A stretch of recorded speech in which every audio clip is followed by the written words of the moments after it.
Imagine a land where the echoes of powerful warriors and wise leaders still resonate through the valleys and hills.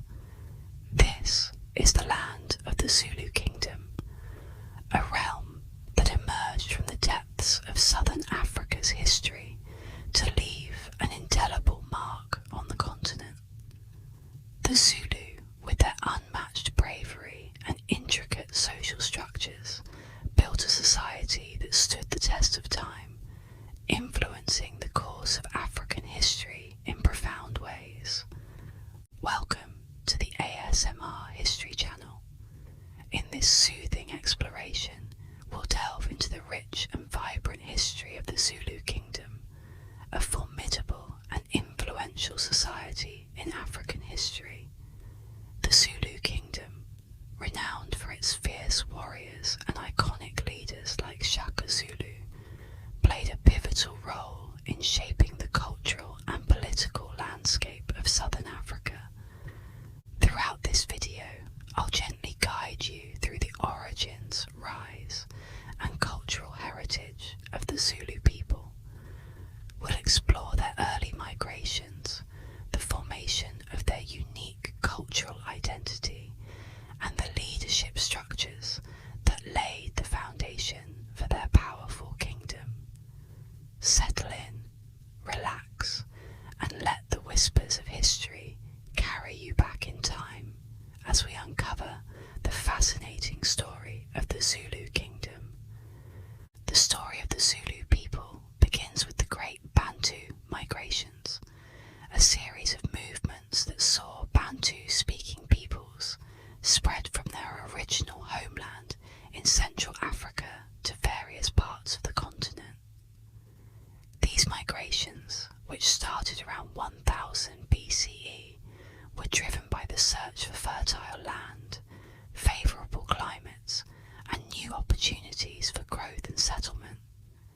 As these groups moved southwards, they brought with them agricultural techniques, ironworking skills, and a shared linguistic heritage. By the first millennium CE, some Bantu groups had reached southern Africa, settling in areas that offered abundant resources and strategic advantages. These early settlers laid the groundwork for the diverse and complex societies that would eventually emerge in the region.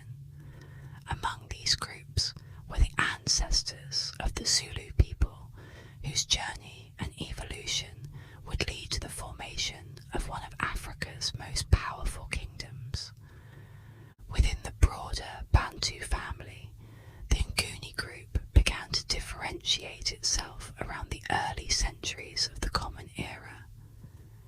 The Nguni, distinguished by their unique cultural and linguistic traits, settled primarily in the southeastern regions of southern Africa. This group further split into subgroups, including the Zulu, Xhosa, Swazi, and Ndebele, each developing distinct identities while maintaining core Nguni characteristics.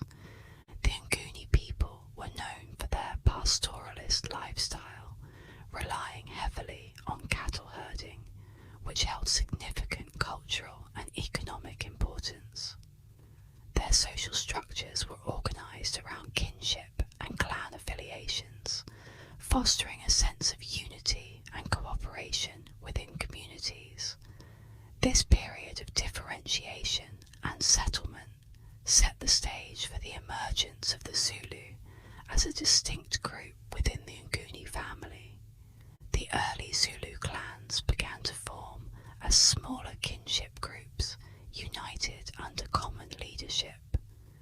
These clans were led by chieftains who held authority over their followers and managed the resources and affairs of their communities.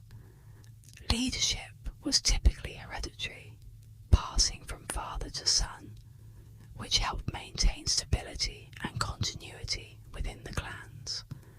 Among the early Zulu leaders, notable figures began to emerge, each contributing to the consolidation of power These early chieftains laid the foundations for what would become a centralized Zulu kingdom. The combination of strategic alliances, effective leadership, and the integration of various clans under a single identity allowed the Zulu to establish a cohesive and formidable society, poised for the dramatic rise that would come under the leadership of Shaka Zulu. Born around 1787 to the Lanjani clan, Shaka Zulu's journey was one marked by hardship and resilience from the start. His parents, Nandi and Senzanga Kona, the chief of the Zulu, had a non-traditional union which led to social ostracism for both Shaka and his mother. This forced them to leave the Zulu tribe and live among the Langani people. Despite these challenges, Nandi's unwavering support and guidance profoundly influenced Shaka, instilling in him a strong sense of purpose and resilience. Her teachings on endurance and perseverance became fundamental aspects of Shaka's character, shaping his ambitions and leadership style. This foundation laid by his mother was pivotal as Shaka sought to rise above his circumstances and reclaim his place within the Zulu community, eventually transforming the Zulu Kingdom into a dominant force under his rule. Shaka's journey to power began with the death of his father, Senzanga Kona, which left a power vacuum in the Zulu leadership. Initially, Shaka served under Chief Dingiswayo of the Mthethwa, where he learned valuable military and leadership skills. With these skills, Shaka returned to the Zulu to challenge his half-brother Sikujana, who had assumed the chieftainship. Shaka's tactical acumen and support from his mentor Dingiswayo enabled him to overthrow Sikujana and claim leadership of the Zulu. Upon securing his position, Shaka formed a crucial alliance with Dingiswayo, integrating the Zulu into the larger Mthethwa Confederation. This alliance provided Shaka with additional military strength and political support, allowing him to consolidate his power further. As a leader, Shaka quickly demonstrated his capability by reorganizing the Zulu military and implementing innovative strategies that distinguished his rule. Under his command, the Zulu transformed from a relatively minor tribe into a formidable military power. Shaka's leadership of the Mthethwa Confederation marked a turning point in the region's history. His tactical brilliance and charisma not only solidified his control over the Zulu, but also began the process of unifying various fragmented tribes into what would eventually become the Zulu Kingdom. Shaka's rise to power was characterized by strategic alliances, decisive actions, and a relentless pursuit of authority, setting the stage for his transformative reign. One of Shaka's most notable contributions to the Zulu military was the introduction of the iklwa, a short stabbing spear. Unlike traditional throwing spears, the iklwa allowed for close combat and increased lethality.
marriages also played a crucial role in Shaka's strategy.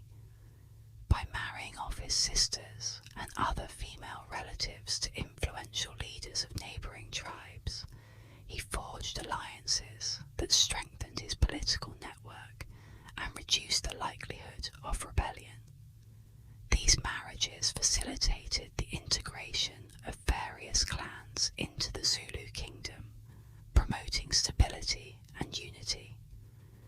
Tactically, Shaka's innovations were transformative. He emphasized rigorous training and discipline, ensuring that his warriors were well prepared for combat. Shaka introduced the concept of standing armies, where soldiers were housed in military barracks and lived apart from civilian life, allowing for constant readiness and rapid deployment. He also implemented psychological warfare tactics, such as intimidation and strategic deception, to weaken the resolve of his enemies before battles even commenced. These reforms and tactics revolutionized the Zulu military, establishing it as one of the most formidable forces in southern Africa. Shaka's efforts to unify and expand the Zulu Kingdom were relentless and strategic. The unification of clans was a significant aspect of his consolidation efforts. Shaka employed both diplomacy and force to subjugate neighbouring tribes, incorporating defeated enemies into the Zulu fold. His approach was not merely about conquest, but also about integration. He assimilated the conquered peoples, offering them positions within his administration and military, thereby fostering loyalty and unity. The expansion campaigns led by Shaka were extensive and impactful. To the north, he conducted successful campaigns against the Ndwandwe and other powerful tribes, asserting Zulu dominance over a vast territory. In the south, Shaka's forces subdued numerous smaller tribes, further extending the Zulu influence. These campaigns were not just about territorial gain, but also about reshaping the regional power dynamics. By establishing Zulu hegemony, Shaka created a centralized state that commanded respect and fear throughout the region. Shaka's consolidation of the kingdom involved more than just military might. He implemented administrative reforms that standardized governance across the newly acquired territories. This included the creation of provincial governors who reported directly to him, ensuring consistent and direct control over the kingdom's affairs. Shaka's consolidation efforts laid the foundation for a unified Zulu state that could sustain itself politically, economically, and militarily. The long-term effects of Shaka's reign are profound and enduring. His military innovations and administrative reforms transformed the Zulu into a powerful and centralized kingdom that played a crucial role in southern African history. Shaka's emphasis on unity and military prowess created a legacy of strength and resilience that influenced subsequent Zulu leaders. Shaka's influence extended beyond his immediate successors. The centralized administrative structure he established provided a model for future governance, while his military tactics continued to be studied and emulated by Zulu leaders long after his death.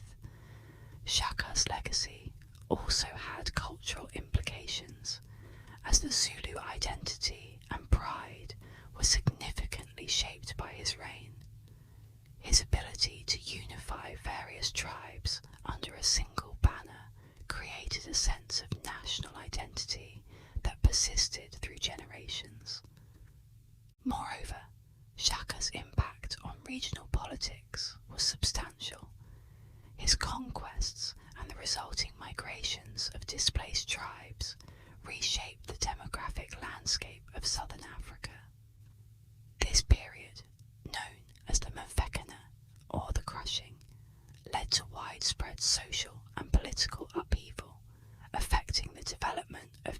neighbouring societies and influencing the course of African history. Within this tumultuous period, the Zulu society under Shaka's reign developed a well-defined social hierarchy with clearly delineated roles. At the apex of this hierarchy was the king, whose authority was absolute and whose decisions shaped the fate of the kingdom. Below the king were the Isinduna, or chiefs, responsible for administering different regions and ensuring the king's directives were implemented. These chiefs played a crucial role in maintaining order and stability within the kingdom, essential during times of such significant change and upheaval. Beneath the Isinduna were the warriors, who formed the backbone of the Zulu military. Warriors held significant status within society due to their role in defending and expanding the kingdom. Young men were trained rigorously from a young age to become part of the army, and their prowess in battle determined their standing and future prospects. Women, while primarily responsible for domestic duties and agricultural work, also held important roles within the social structure. They were the custodians of cultural traditions and played a key part in social ceremonies and rituals. Marriages were often arranged to strengthen political alliances, further integrating social and political functions. This hierarchical structure ensured that every member of society knew their role, contributing to the kingdom's stability and efficiency. The military organisation of the Zulu under Shaka was a sophisticated and highly disciplined system that was central to the kingdom's power. The army was divided into regiments known as amabuto, which were based on age groups. Each regiment had its own distinctive insignia, colours, and even dances, fostering a strong sense of identity and camaraderie among its members. Training for the Zulu warriors was rigorous and began in adolescence. Young boys were taken from their families and trained in combat, endurance, and survival skills. The regiments lived in military barracks called amakanda, where they trained daily and were always ready for deployment. This ensured that the Zulu army could mobilise quickly and respond to threats or opportunities with remarkable speed. Leadership within the regiments was merit-based, with the most skilled and experienced warriors rising to the position of Induna, or commander.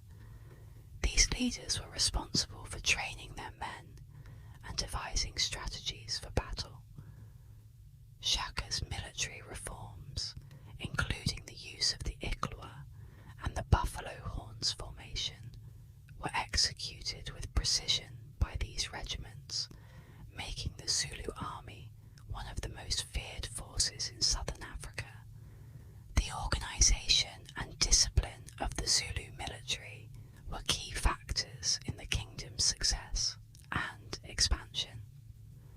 The Zulu culture during Shaka's time was rich with traditions and practices that reinforced social cohesion and a shared identity. One of the central cultural practices was the ukulanifa custom, which dictated respectful behaviour towards elders and those in authority. This practice helped maintain social order and reinforce the hierarchical structure of the society. Traditional ceremonies and rituals played a vital role in Zulu life. These included the umemulo, a coming-of-age ceremony for young women, and the umkosi vokweshwama, the first fruits festival, which celebrated the harvest and paid homage to the ancestors. Such ceremonies were not only important for their cultural significance, but also for fostering a sense of community and continuity Dance and music were integral parts of Zulu cultural expression. Each regiment had its own war songs and dances, which were performed during ceremonies and before battles. These performances were more than just entertainment. They were a means of building morale, unity, and collective identity among the warriors. The Zulu also had a deep spiritual connection to their ancestors, believing that the spirits of the departed played an active role in their lives. Ancestors were honoured through rituals and offerings, and it was believed that they provided guidance and protection to the living. This spiritual belief system was intertwined with everyday life and governance, influencing decisions at both the personal and political levels. Another significant aspect of Zulu culture was the crafting and wearing of traditional attire. Beadwork, in particular, was highly valued, with intricate patterns and colours often conveying specific messages or denoting status within the community. Clothing and adornments were not only functional, but also a form of cultural expression, reflecting the wearer's identity and heritage. This cultural richness extended into various aspects of Zulu life, including their approach to warfare. Before Shaka Zulu's revolutionary reforms, Zulu combat methods were characterised by less centralised and less organised tactics. Early Zulu warfare primarily involved small-scale skirmishes rather than large, coordinated battles. The primary weapons used were the assegai, a long throwing spear, and simple shields made from animal hide. These weapons were suitable for the hit-and-run tactics commonly employed during this period, where warriors would throw their spears from a distance and quickly retreat to avoid close combat.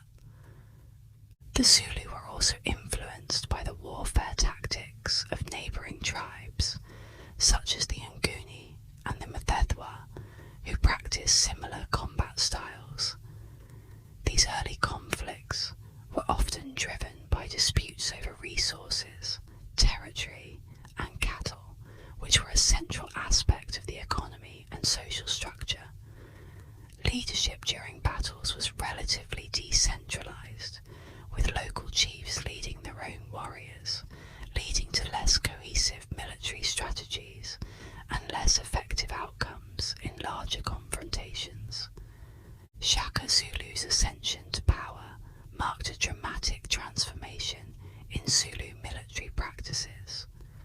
One of his most significant reforms was the introduction of the iklwa, a short stabbing spear designed for close combat.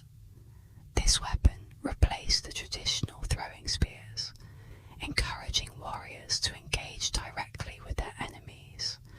The iklwa's design allowed for more lethal and decisive strikes, significantly increasing the effectiveness of the Zulu warriors in battle. In addition to new weaponry, Shaka implemented innovative tactical formations, most notably the buffalo horns formation. This strategy involved three components: the chest, or main attacking force, which engaged the enemy head-on; the horns, or flanking units, which encircled the enemy from both sides; and the loins, or reserve troops, which provided reinforcement as needed. This approach enabled the Zulu to execute coordinated attacks that overwhelmed their adversaries through superior strategy and organisation. Shaka also introduced rigorous training regimens and strict discipline among his warriors. Training camps, known as amakanda, were established where young men underwent intensive preparation that included physical conditioning, tactical drills, and mock battles. This constant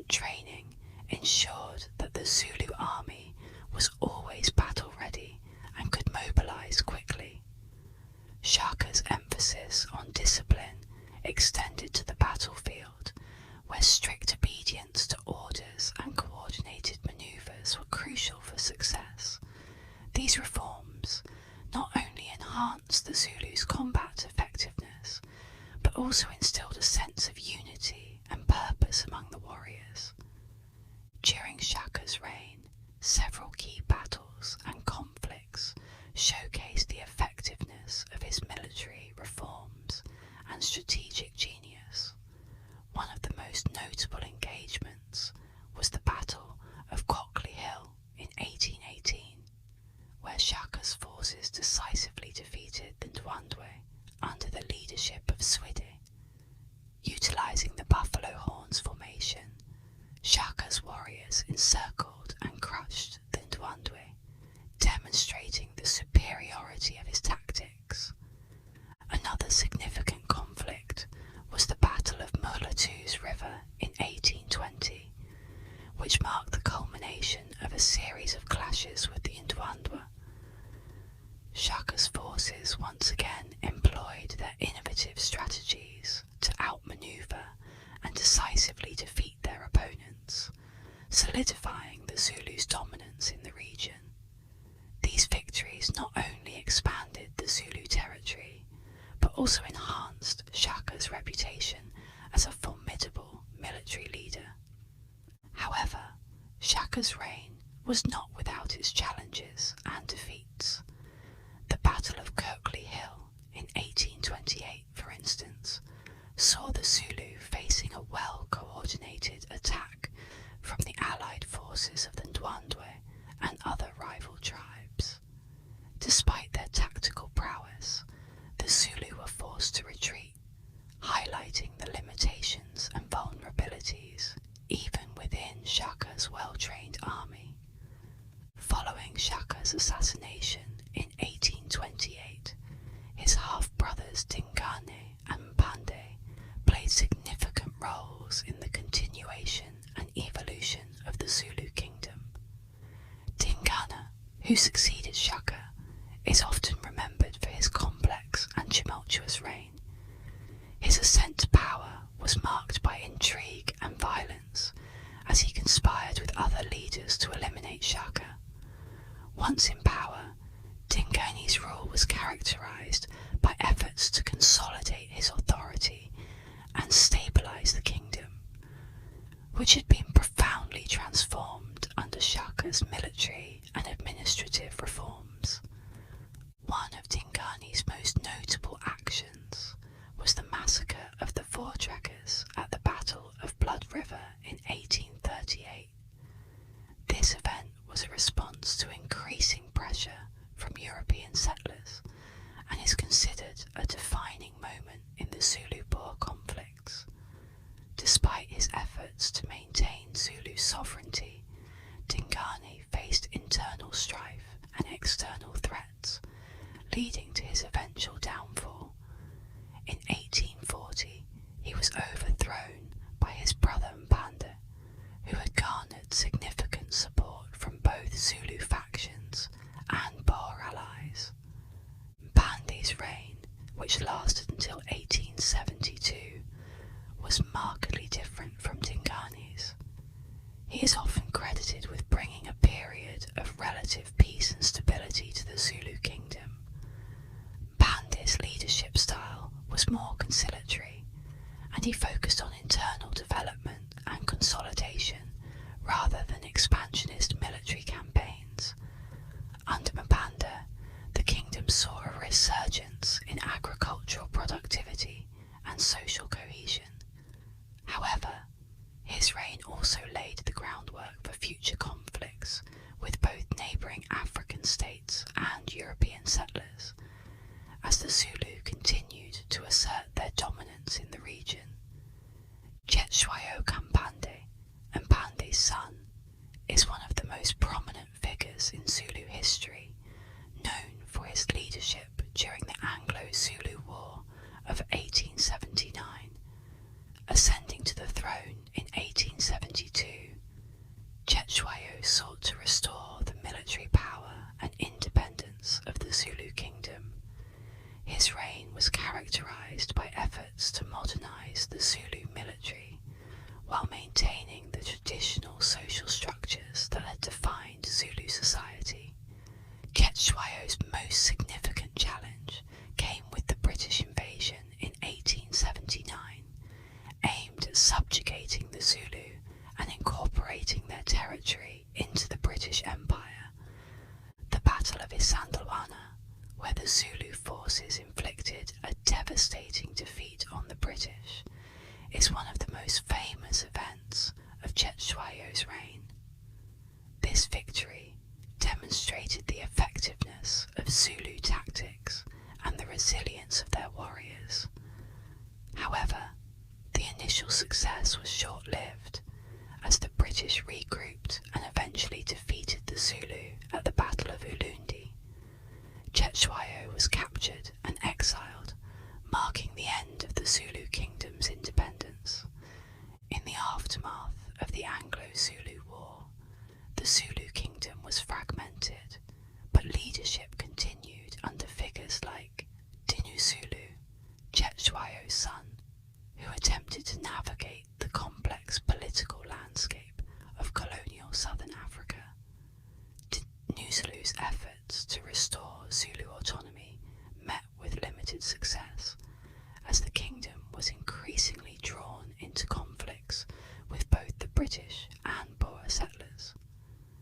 Later leaders such as Solomon Kadinuzulu and Cyprian Bekuzulu Solomon played crucial roles in maintaining Zulu cultural identity and political presence in a rapidly changing world. They worked to preserve Zulu traditions and advocated for their people's rights within the new political frameworks imposed by colonial and later apartheid South Africa. These leaders' efforts ensured that the legacy of the Zulu Kingdom and its rich history remained influential in the region's cultural and political discourse. Reflecting on the Zulu Kingdom's enduring legacy, it's important to consider their initial interactions with European powers. These began in the late 15th century when Portuguese explorers first landed on the eastern coast of southern Africa. Early encounters were limited and primarily involved exploratory missions rather than sustained contact.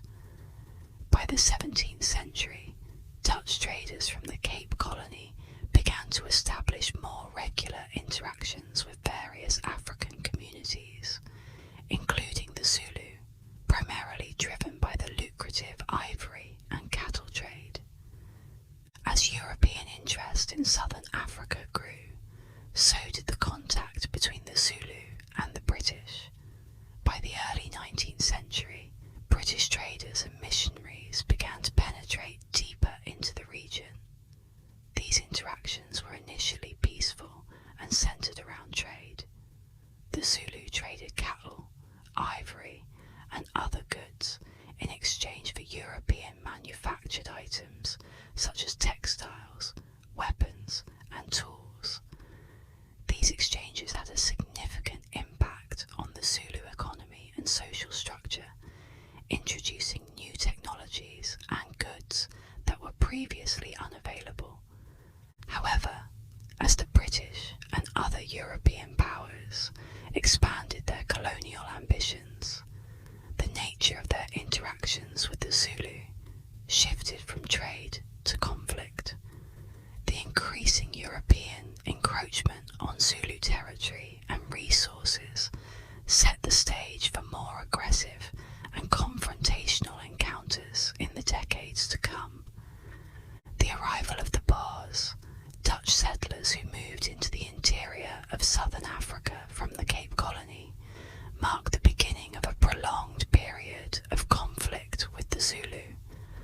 The Boers, seeking fertile land for farming, began to encroach on Zulu territory, leading to escalating tensions and skirmishes. These early conflicts were characterized by sporadic clashes over land and resources, as both sides sought to assert their dominance. One One of the most significant and brutal confrontations between the Zulu and the Boers was the Battle of Blood River in 1838. This battle was precipitated by the murder of Boer leader Piet Retief and his party during a meeting with Zulu King Dingane. In retaliation, a contingent of Boers, led by Andries Pretorius, fortified their position along the Ngom River. The Zulu, under Dingane's command, launched a series of attacks against the Boers, who defended themselves with rifles and wagons arranged in a defensive circle known as a laager. Despite their numerical superiority, the Zulu were unable to breach the Boer defences and suffered heavy casualties, leading to a decisive Boer victory. The aftermath of the Battle of Blood River had profound consequences for both parties. The defeat significantly weakened Dingane's position and contributed to his eventual overthrow by his brother Mpanda, who allied himself with the Boers. For the Boers, the victory at Blood River became a symbol of divine providence and justified their continued expansion into Zulu territory. This conflict set the stage for ongoing hostilities and shaped the future relations between the Zulu and European settlers. The causes of the Anglo-Zulu War in 1879 were rooted in British imperial ambitions and the desire to consolidate control over southern Africa. The British sought to create a federation of states under their control, and the independent and powerful Zulu Kingdom was seen as an obstacle to this plan. Tensions escalated when the British High Commissioner, Sir Bartle Frere, issued an ultimatum to the Zulu King, Cetshwayo, demanding disarmament and the acceptance of British authority. When Cetshwayo refused, war was inevitable. One of the most notable battles of the Anglo-Zulu War was the Battle of Isandlwana on January the 22nd, 1879. In a surprising and overwhelming victory, Zulu forces, using traditional weapons and tactics, managed to encircle and annihilate a well-armed British column. This defeat was a severe blow to British prestige and highlighted the effectiveness of Zulu military strategies. Despite their success at Isandlwana, the Zulu faced a determined British response. Later the same day, the Battle of Rorke's Drift occurred, where a small British garrison of about 150 men defended a mission station against an assault by over 3,000 Zulu warriors. The defenders, under the command of Lieutenants John Chard and Gonville Bromhead, used makeshift fortifications to hold off the Zulu attacks. After hours of intense fighting, the Zulu withdrew, resulting in a remarkable and celebrated British defensive victory. The bravery displayed by the defenders at Rorke's Drift earned 11 Victoria Crosses, the highest military honour in the British Army. Despite these early successes, the British regrouped and launched a more coordinated and determined campaign against the Zulu. The final and decisive battle of the war was the Battle of Ulundi on July 4th, 1879. British forces, equipped with modern weaponry and bolstered by reinforcements, decisively defeated the Zulu army. Cetshwayo was captured, and the Zulu capital of Ulundi was burned, marking the end of the Zulu Kingdom's independence. The British colonization of Zululand had far-reaching consequences.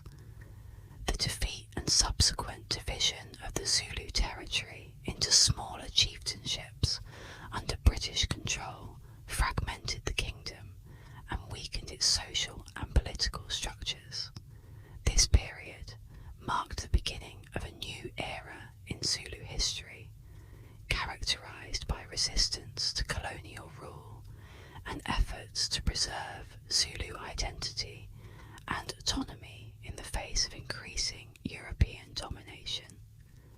Compounding the challenges posed by British colonisation, the decline of the Zulu Kingdom was significantly hastened by internal strife and succession disputes that weakened its political cohesion. After the death of Shaka Zulu, the kingdom experienced a series of power struggles that destabilised the central authority. Dingane, who succeeded Shaka, faced immediate challenges to his legitimacy and rule, leading to violent conflicts within the royal family and among different factions. His overthrow by his brother Mpande, with the assistance of Boer allies, further fragmented the kingdom. Mpande's reign, though more stable, did not entirely quell the underlying tensions. Upon his death, a fierce succession dispute erupted between his sons, Cetshwayo and Mbiyazi. The Battle of Ndondakusuka in 1856 was a particularly bloody conflict that saw Cetshwayo emerge victorious, but at a great cost to the kingdom's unity and strength. These internal conflicts not only drained resources, but also sowed distrust among the Zulu nobility, making it difficult to present a united front against external threats. The continuous infighting and political instability eroded the central authority, leaving the kingdom vulnerable to external manipulation and conquest. This internal discord was a crucial factor in the Zulu Kingdom's inability to effectively resist British colonial ambitions in the later years.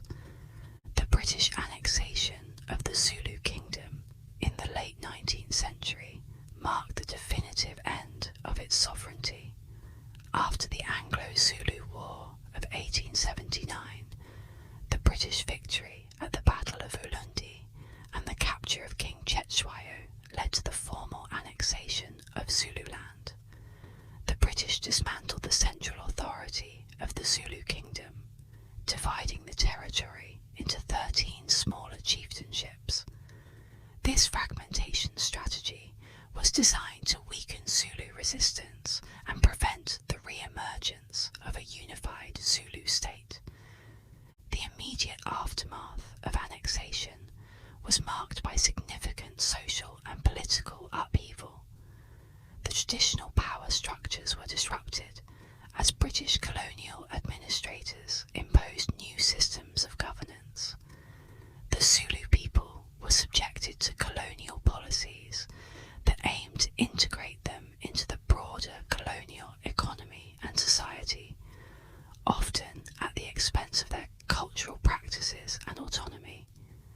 The imposition of taxes, forced labour, and land dispossession led to widespread dissatisfaction and economic hardship.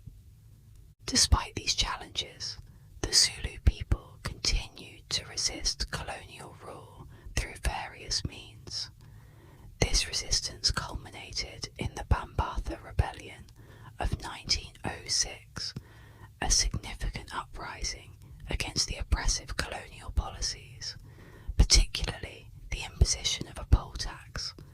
Although the rebellion was ultimately suppressed, it highlighted the persistent spirit of resistance among the Zulu people and their unwillingness to accept subjugation without a fight. In the longer term, the legacy of British annexation had profound effects on the Zulu Kingdom. The division and control strategies employed by the British sowed seeds of division that would have lasting impacts on Zulu society. The loss of autonomy and the forced integration into the colonial state altered the social, economic, and political fabric of the Zulu people.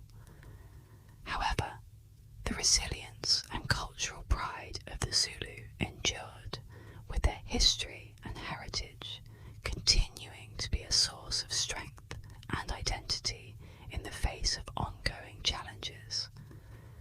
The decline and fall of the Zulu Kingdom is a testament to the complex interplay of internal and external factors that shaped its history.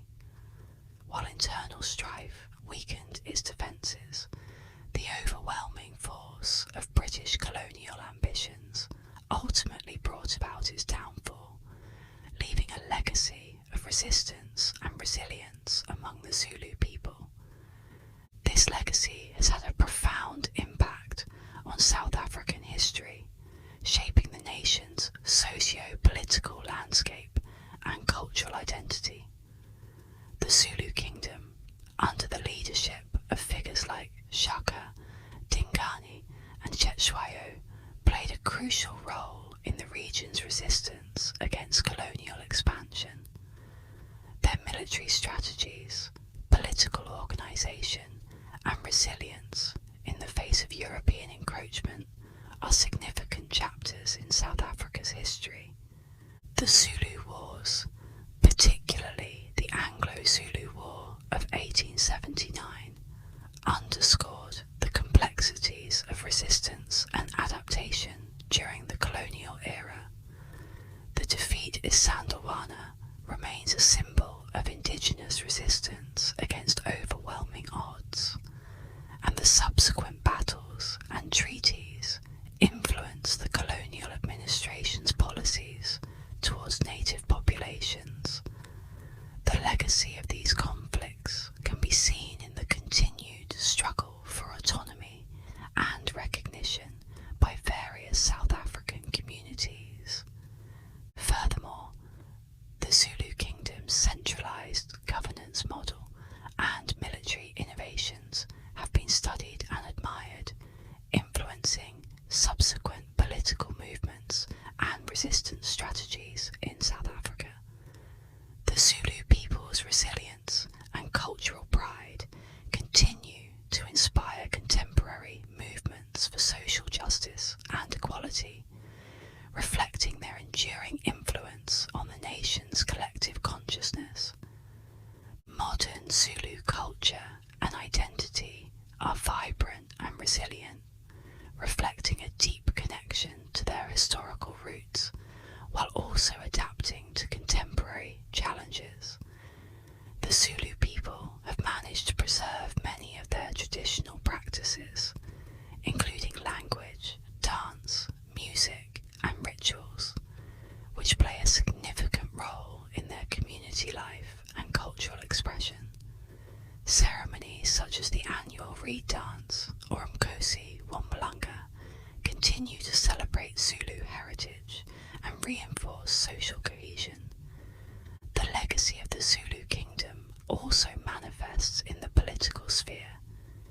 The Zulu monarch, currently King Misuzulu Kaswalithini, remains an influential figure in South African society, symbolising the continuity of Zulu tradition and authority. The institution of the Zulu monarchy provides a sense of identity and pride for many Zulu people, reinforcing their historical legacy in a modern context. Moreover, modern Zulu identity is expressed through a blend of traditional and contemporary elements. Urban Zulu communities often integrate modern lifestyles with traditional values, creating a dynamic cultural landscape. This adaptability and resilience have enabled the Zulu people to navigate the complexities of modern South African society while maintaining a strong sense of identity and heritage. The Zulu Kingdom's contributions to global culture are significant and multifaceted, influencing areas such as music, dance, literature, and cinema. Zulu traditional music and dance, characterised by rhythmic drumming and intricate movements, have gained international recognition and admiration. like Ladysmith Black Mambazo, who blend traditional Zulu harmonies with contemporary sounds, have achieved global acclaim, showcasing the richness of Zulu cultural expression. In literature and cinema, Zulu history and culture have inspired numerous works that highlight the kingdom's historical significance and cultural depth. Films like Zulu, 1964, and Zulu Dawn, 1979, have brought Zulu history to an international audience, albeit with varying degrees of historical accuracy. Moreover, the Zulu language and oral traditions continue to enrich global linguistic and cultural diversity. The preservation and promotion of the Zulu language in educational and cultural contexts underscore its importance as a living, evolving mode of expression that continues to contribute to the world's cultural tapestry. The Zulu Kingdom's legacy, therefore, extends far beyond South Africa, influencing and enriching global culture in profound ways. Throughout this journey into the history of the Zulu Kingdom, we've explored its rise under the formidable leadership of Shaka Zulu, the social and military structures that defined its power, and the key figures who shaped its destiny. We've delved into the pivotal battles, the interactions with European powers, and the internal strife that ultimately led to its decline. Despite these challenges, the Zulu Kingdom's legacy remains indelible in South African history and continues to influence modern Zulu culture and global appreciation for their rich heritage. In contemporary times, the significance of the Zulu Kingdom is evident in the enduring pride and cultural identity of the Zulu people. Their resilience and contributions to various fields, from politics to the arts, demonstrate the lasting impact of their historical legacy. The traditions, music, and stories of the Zulu people continue to resonate, offering inspiration and insight to people around the world. As we conclude, let us remember that the spirit of the Zulu Kingdom lives on, a testament to their strength, ingenuity, and cultural richness. Thank you for joining me on today's episode of the ASMR History Channel. I hope you learned a thing or two, and if you enjoyed this deep dive into Zulu history,